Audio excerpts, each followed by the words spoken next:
have to move fast, but we cannot be careless. I've been clear with this team that we have got to prioritize safety. President Biden will travel to Baltimore on Friday to visit the collapsed Francis Scott Key Bridge. We've opened up 100 headquarters. We have people waiting to just get engaged. I mean, I just think people are so tired of the negativity. It's exhausting, actually, because the last one was exhausting. I can't believe we're here again. Hello, I'm Nicole Killian in Washington, and welcome to America Decides. We begin in Baltimore, where crews are taking significant steps to try and reopen the port after last week's deadly bridge collapse. The U.S. Coast Guard has opened an alternate channel for boats involved in clearing the wreckage. Workers are also cutting what's left of the bridge into pieces and moving tons of debris. Every time someone goes in the water, they are taking a risk. Every time we move a piece of the structure, the situation could become even more dangerous. We have to move fast, but we cannot be careless. I've been clear with this team that we have got to prioritize safety. And my directive is to complete this mission with no injuries and no casualties. We've already lost 6 Marylanders to this crisis. I refuse to lose any more. Nicole Skenga has the latest from Baltimore. Good evening, Nicole. Today, the Unified Command announcing that they will lift a 350-ton piece of debris, a mangle and twisted steel part of the bridge on the north end by the end of the day. All of this in an effort to clear that 700-foot wide expanse of channel. Now, today, also an announcement that there is a smaller channel on the northeast side of the waterway open to some traffic, including commercial barges and some vessels that will be integral to the salvage operations in the coming days. The U.S. Coast Guard says it's also working on opening up 2 more channels, one along the south side and a third channel that can accommodate larger ships once more debris surrounding the container ship Dolly is removed. All of this activity happening before President Biden comes to Baltimore on Friday, and the White House announcing today that the Small Business Administration has opened 2 business recovery centers in Baltimore for workers, small businesses who were directly impacted by the bridge collapse to visit and to apply for loans of up to $2 million. In the next few days, some concerns that the weather could slow down these salvage efforts. We're expecting a storm system to hit starting tomorrow. Right now, crews have anchored down the container ship Dolly, 4 anchors attached to the stern of the ship and a tug in anticipation of that weather to ensure that the container ship doesn't spin out and cause further damage. Nicole, I'll send it back to you. Let's bring in senior advisor and assistant to President Biden, Tom Perez. He's also the director of the White House Office of Intergovernmental Affairs. Thanks so much for being with us. And first off, just tell us more about President Biden's visit to Baltimore. What can we expect this coming Friday? Well, the president said immediately after this tragedy that we're going to move heaven and earth to help the victims, their families, the community, and the rebuild. And he's going to be there Friday to see for himself the progress that has been made. The Unified Command is truly unified. We have federal, state, and local partners working away. This is a really challenging undertaking. It's 110,000 tons when you add up the vessel and the bridge debris, 110,000 tons. So there's a lot of work to be done. We still need to recover 4 bodies, and that work will continue. That is something that Governor Moore correctly said. We will put safety first. We want to give closure to the families. In the meantime, as you correctly point out, the Small Business Administration has already acted. The Department of Labor at a federal level is working closely with the State Department of Labor to make sure we're moving forward to help displaced workers. There's a lot of work streams at once, and we are doing them all, and we're doing them all as effectively and safely as possible. You talked about some of the families, and I know that you met with some of the victims' families last week. Will the president also meet with them Friday?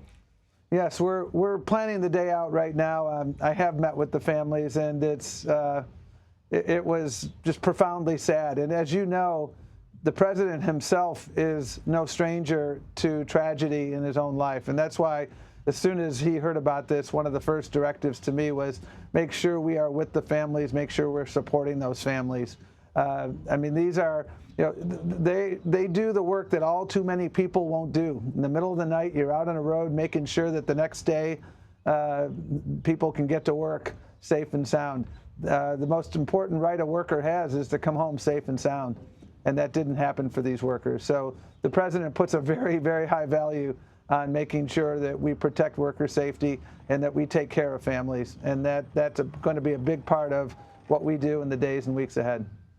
And as you know, many of the victims were from Mexico and Central America. And in terms of some of the support that you're talking about, is the White House doing anything specifically to assist their relatives, particularly those who may live outside of the United States? I've personally, within the last half an hour, participated in a telephone call exactly about that. There's a way to get loved ones into a country called humanitarian parole.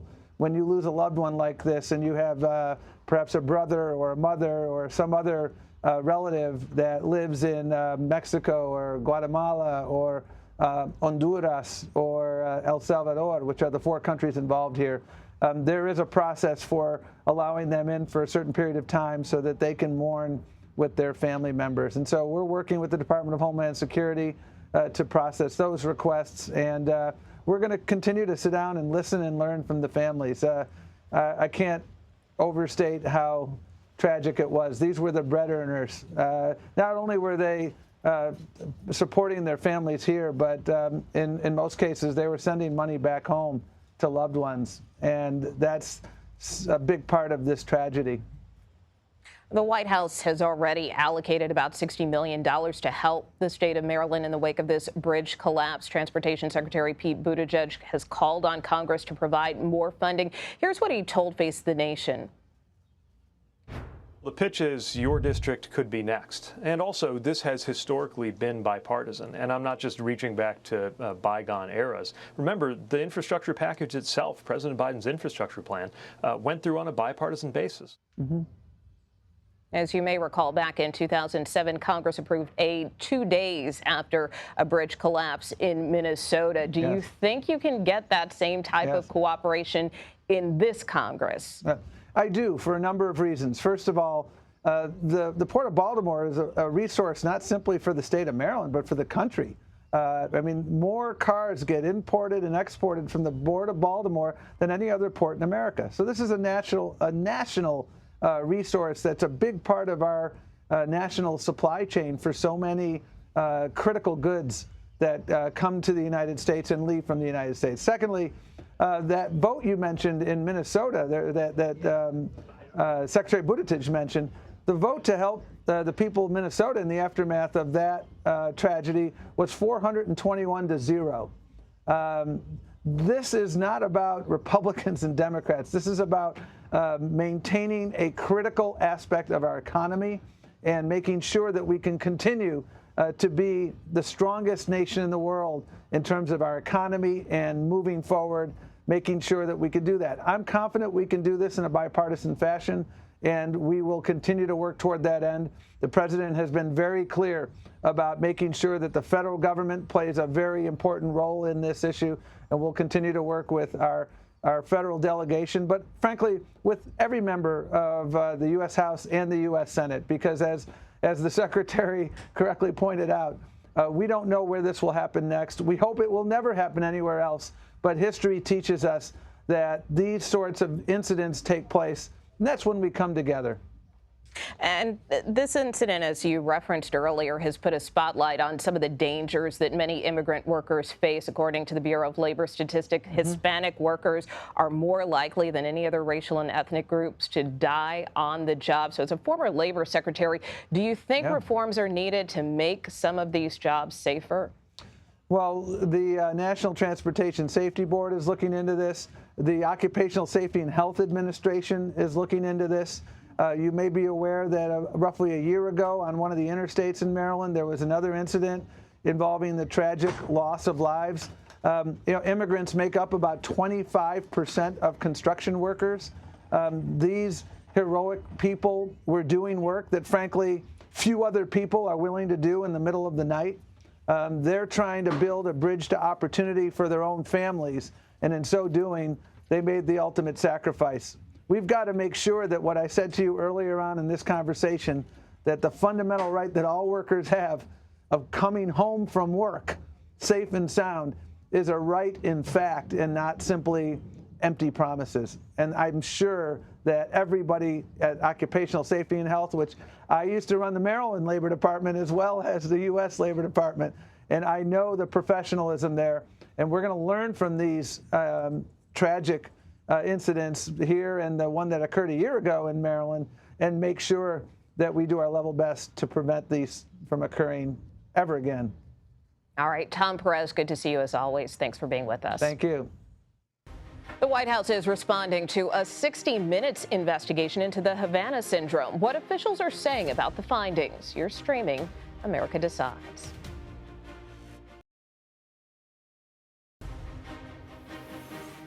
American and Israeli officials met virtually about a planned ground offensive in Rafah by the Israel Defense Force. Talks were canceled by Israeli Prime Minister Benjamin Netanyahu last week when the U.S. didn't veto a UN resolution that called for an immediate ceasefire in Gaza. Nancy Cordes joins us now from the White House. And Nancy, walk us through the tensions between these two countries over the possible offensive in Rafah. Well, U.S. officials, Nicole, are very concerned that any kind of large-scale ground offensive in Rafah, where more than 1 million Palestinian civilians are taking shelter, could have drastic implications for those civilians who are already hungry, undernourished, don't have enough medical care. And what U.S. officials have been arguing is that there are other ways that the Israelis can go after Hamas, the remnants of it in Rafah, ways that better protect Palestinian civilians. And so that's what this virtual meeting was about today. We're told it lasted about 2.5 hours. It involved top U.S. officials like the National Security Advisor and the Secretary of State meeting with Israeli top officials and basically laying out alternatives for them, sort of a menu of options that don't involve a major ground offensive in Rafah.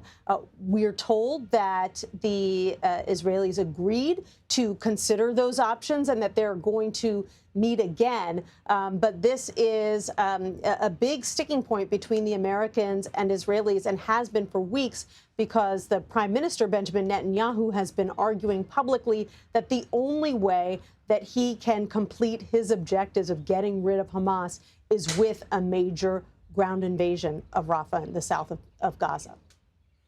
A joint investigation by 60 Minutes has uncovered new evidence about Havana syndrome, suggesting that Russia may be behind this mysterious illness that has impacted U.S. diplomats and security officials. What is the White House telling you about this? Yeah, this 60 Minutes report, Nicole, was a real bombshell because basically U.S. intelligence officials for quite some time now have been arguing that it's unlikely that any foreign power is responsible for all of these cases of so-called Havana syndrome that have been experienced by U.S. officials working around the world. The inner ear damage, the vertigo, the headaches, the splitting noises that they all report to have heard, the intense pain. What the intelligence community has been saying publicly is that there's maybe some other explanation for all of this.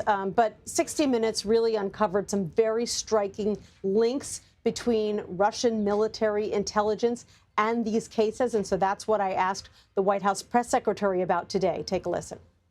60 Minutes reported last night on a connection between anomalous health incidents and a unit of the Russian military intelligence service. What's the White House reaction to that report? So I'm going to be really careful here. The intelligence community has not concluded that. Obviously, there was an assessment that intelligence community made, and so I would have to refer you to ODNI on their assessment. But that particular piece about Russia, I know that they had not concluded that. And a couple of us pressed her repeatedly on this issue, but she was clearly very cautious, not wanting to go any further than the Director of National Intelligence has gone in the past, even though the Pentagon confirmed today, 60 Minutes reporting last night, that a Pentagon official who was attending the NATO summit in Vilnius, Lithuania last summer also experienced some of these symptoms, and the Pentagon would not provide any update on that official's condition, Nicole. And Nancy, turning to Ukraine, House Speaker Mike Johnson has indicated he'll likely put a supplemental aid package on the floor after the Easter recess. Here's what he said over the weekend. When it comes to the supplemental, we've been working to build that consensus. We've been talking to all the members, especially now over the district work period. When we return after this work period, we'll be moving a product, but it's going to, I think, have some important innovations. And I think that's the key word there, innovations, right? And as you know, some congressional Republicans, for instance, have floated this idea of restructuring the aid as a loan payment. I mean, how does the White House feel about that? The White House thinks that the Speaker should put the bill on the floor as is, with the aid that they have been asking for months for Ukraine. They believe that if that bill were to be put on the floor, it would pass with an overwhelming majority of Democratic and Republican votes. Now, they acknowledge that the House Speaker is in a bit of a bind, and he's got his right flank angry about his willingness to push that forward. But at the end of the day, the White House says that this money needs to go to Ukraine sooner rather than later. All right, Nancy Cordes at the White House tonight. Thanks so much. You're welcome. President Biden may be the presumptive Democratic nominee, but some voters in Wisconsin are still planning a protest vote in tomorrow's primary. We'll tell you why next. You're streaming America Decides.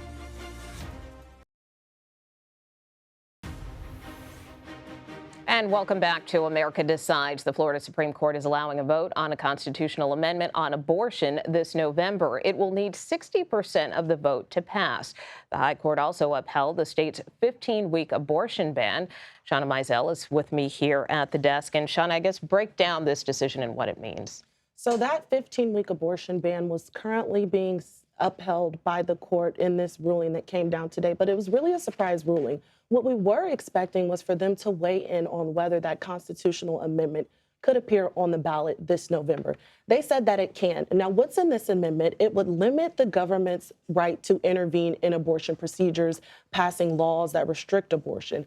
But it's very similar to what we've seen in states like Kansas and Ohio, which are conservative states where when abortion was on the ballot, it still passed. Yeah, I was going to say, how significant is it that this could now be on the ballot? Well, it's a presidential election year. Florida was won, I think, around by 5 points. So it was close, but not that close. But given that Biden will be on the ballot and he's really championing himself as an advocate for reproductive rights, that's definitely something that could be at play. But could that really make a difference in a state that now is more red than a swing state? I think that remains to be seen. In Ohio and Kansas, both majority led by Republicans, and Ohio has that Republican trifecta there. Abortion still won with a majority of the vote, but in a presidential election, are people going to split their tickets and vote for abortion to protect those rights and then vote for former President Donald Trump as well? Yeah, well, remains to be seen and to be continued. We know you'll be following every step. Thank you so much, Shauna Mizell, for being with us. Well, tomorrow is primary day in Wisconsin. Some Democrats are advocating for voters to vote against President Biden. It's a protest vote to the president's stance on the war in Gaza. Grassroots organizations are pushing voters to mark their ballots as uninstructed. Our Torian Small is in Milwaukee, Wisconsin. And Torian, in terms of this potential protest vote, are you expecting it to gain a lot of momentum there in Wisconsin? We've obviously seen similar efforts in other states during this primary cycle. Yeah, I think, Nicole, the movement, Listen to Wisconsin here, that's pushing this uninstructed anti-Biden ballot movement, they're looking forward to numbers similar to what we've seen in other states before, even states that didn't really have much of a presence behind this uncommitted movement, like North Carolina. There were 80,000 votes there that went to uncommitted or no preference compared to Joe Biden. Here, the magic number is 20,000 votes. That's the margin that Biden won in 2020. So they're looking to send a message that way, and they're picking up some pretty big endorsements. Voces de la Frontera is the largest Wisconsin Latino network in Wisconsin. And then Black Leaders Organizing Communities, or BLOC, another big grassroots organization that has Black voters at the center of their movement. And you spoke with a number of voters there in Wisconsin. What are they telling you? I'm getting a sense, Nicole, that there is already fatigue. We've talked about this before. This is the longest general election in presidential history, but voters are already upset or at least apathetic to a 2020 rematch. And quite a few voters are just not content with the top two candidates, Joe Biden and former President Donald Trump, the fact that they'll be on this ballot again. Take a listen to what they told me this weekend. I can't believe Trump is leading Republicans, which I think is a shame for our country. Biden, I think, is too old. It's exhausting, actually, because the last one was exhausting. I can't believe we're here again. I actually came here to vote for Nikki Haley, even though she dropped out, but I don't support the current front runners. Exhaustion, apathy, concern. I mean, just three of several different concerns that I've heard from voters about, again, Biden and Trump. They just do not like the fact that we're going through a 2020 rematch over again. Well, that being said, we know the former president is headed to the Badger State tomorrow. What can we expect from his visit?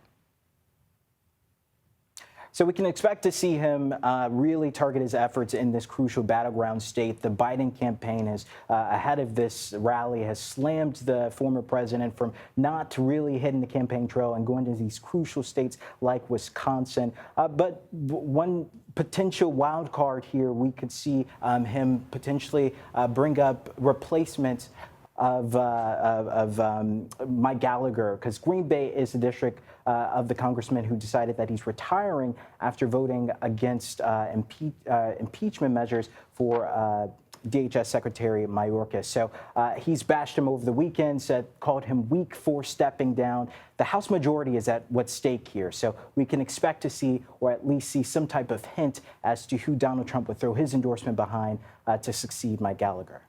All right, Torian Small joining us from Milwaukee. Thanks so much.